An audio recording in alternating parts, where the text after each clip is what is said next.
चीन के one belt one road यानी OBOR प्रोजेक्ट के 10 बरस पूरे हो गए हैं। इसी मौके पर बीजिंग में समिट बुलाई गई।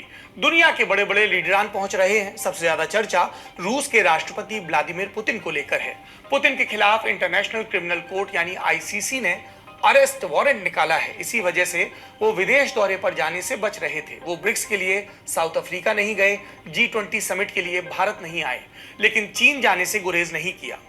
अब सवाल ये उठा कि पुतिन के चीन दौरे के मायने क्या हैं। सुनते हैं विद्वानों से।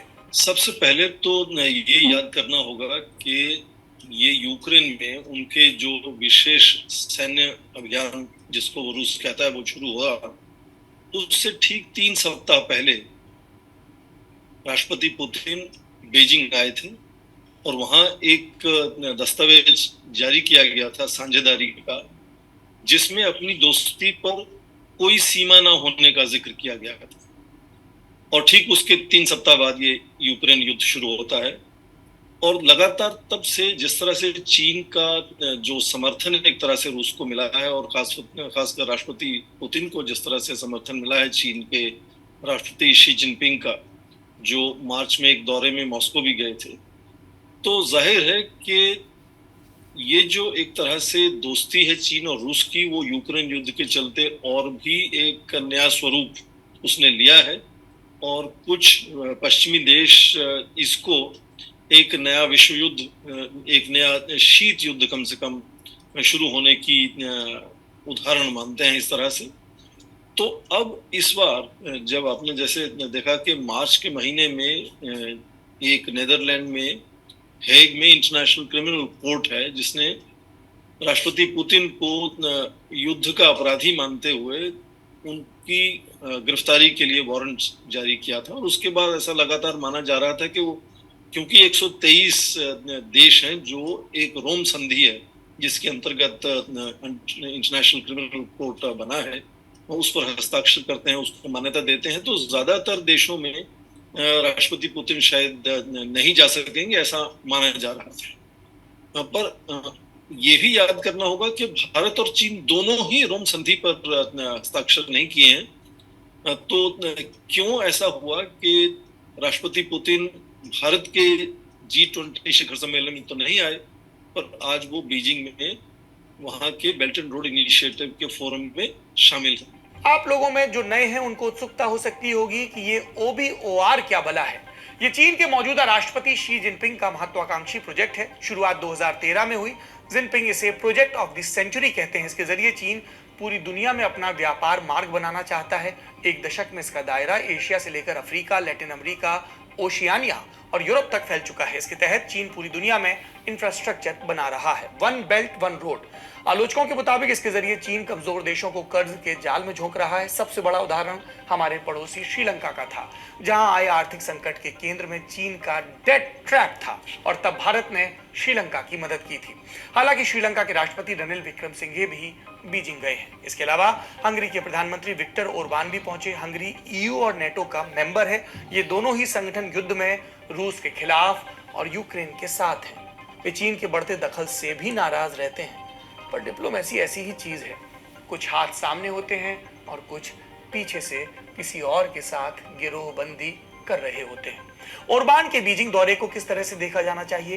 क्या चीन और रूस ने पश्चिमी देशों में घुसपैठ करने में या यूरोपियन यूनियन की एकता में दरार डालने में सफलता हासिल की है? दो चीजें हैं। एक तो ये बात माननी होगी कि बेल्ट एंड रोड इनिशिएटिव ने काफी हद तक यूरोपीय देशों के साथ भी तालमेल बनाया है। चीन का वहां एक 16 देशों का, जो पूर्वी यूरोप के देश हैं, 16 देशों के साथ एक लगातार शिखर सम्मेलन होता है। उनका तालमेल बहुत अच्छा है।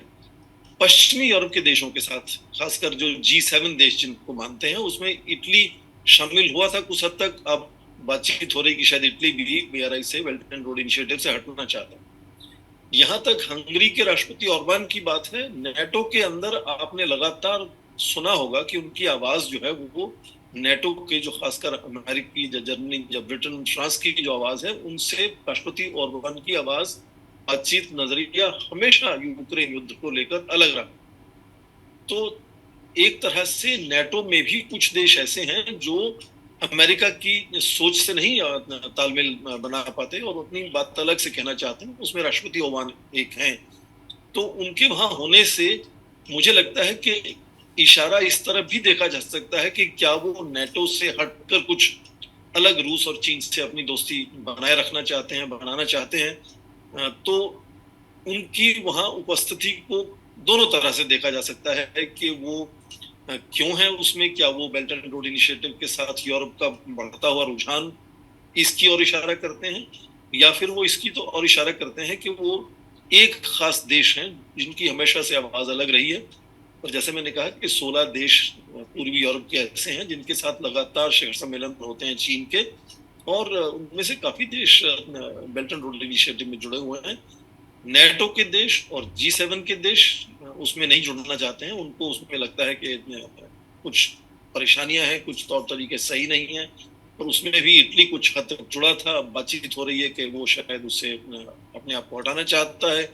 दूसरी बात कि बड़े देश ब्रिटेन और फ्रांस जो यूरोप के हैं, वो भी नाम के लिए चाहे उसको बेल्ट एंड रोड इनिशिएटिव ना, कहीं पर बहुत सा चीन का निवेश इन देशों में भी है, केवल उनका नाम बेल्ट एंड रोड इनिशिएटिव नहीं है। तो ये बहुत ही एक तरह से उलझा हुआ एक तरह से बेल्ट एंड रोड इनिशिएटिव का फैलाव है, जिसको अलग अलग तरीके से अलग अलग जगह फैलाया गया है।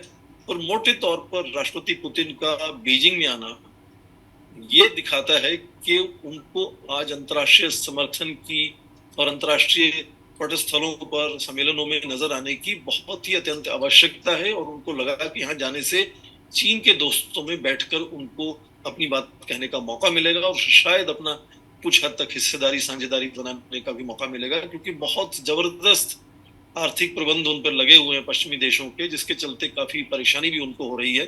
तो यहाँ भी उनको लगता है कि मौका मिल सकता है हिस्सेदारी साझेदारी बनाने का, ताकि आर्थिक व्यवस्था को आगे बढ़ाया जाए, ताकि युद्ध में उनको बहुत ज्यादा चोट ना खानी पड़े। अपनी तरफ से ऐसा सोचते हैं वो। तो इसलिए उनका बीजिंग जाना जो है वो बिल्कुल अलग है, और मुझे नहीं लगता कि बीजिंग जाने से भारत को कोई वो नकारात्मक संकेत देना चाहते हैं। मुझे लगता है कि भारत की सहमति से ही वो आज बीजिंग में है।